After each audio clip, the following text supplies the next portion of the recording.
Hello, I'm Ryan Ferdyhurt with the Center for Practical Bioethics, and this is the Clinical Ethics Corner. Have you ever wondered what it means to be a person? What it means to be you? And who really are you? A cornerstone of modern medical ethics is the right to self-determination, the right to autonomy. Patients should be allowed to make their own medical decisions. But that means a person should be allowed to make their own medical decisions. But how do you define what a person is? This may seem overly philosophical and have no real application to the real world, but with situations such as cognitive decline in patients and dementia, this can have a real impact. Take this scenario for example. A patient had been recently diagnosed with dementia and had recently lost her husband. She was doing an advanced care plan, signing an advance directive, and had said that she would not want any medical interventions. If a situation were to come where she needed to be hospitalized or intubated, she would rather just be made comfortable and allowed to pass naturally.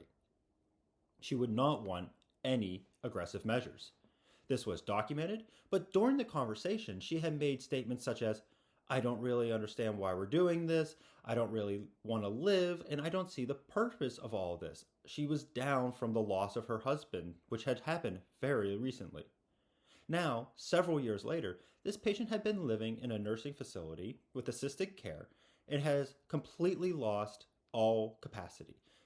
Her dementia has grown, and she is essentially at this point a different person. She does not have the same memories or same medical preferences. While at this nursing facility, she found another resident, and they have fallen in love together. She had recently had a fall and had broken her hip. She comes to our hospital, and when we're talking to her, she is saying things like, I want to live. I love my life. I am so happy now. I would want you to do everything. But she doesn't have capacity due to her dementia. And we have an advance directive on document that says, don't do any medical interventions. The question was proposed to the ethics team. Do we honor the previous advance directive and allow that patient to naturally pass, or do we do what the patient who is looking us in the eye wants and says, and save her life? Was this even the same person, the same patient that had signed that advance directive in the past? These were very challenging, complicated questions regarding the nature of personhood, the nature of who we are, and how we make medical decisions for us, and also how we make medical decisions for ourselves in the future. These can all be complicated and all can be very challenging, but there's something that we need to reflect on. These situations are going to continue to increase as recent studies are showing that dementia and other cognitive decline diseases are going to severely impact more and more patients.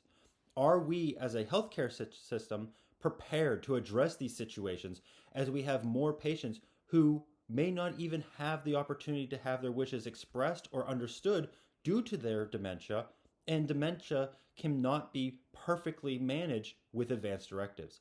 These situations are going to continue to get worse and become more prevalent, and we as a society and as a country and as a healthcare culture need to be ready to address this.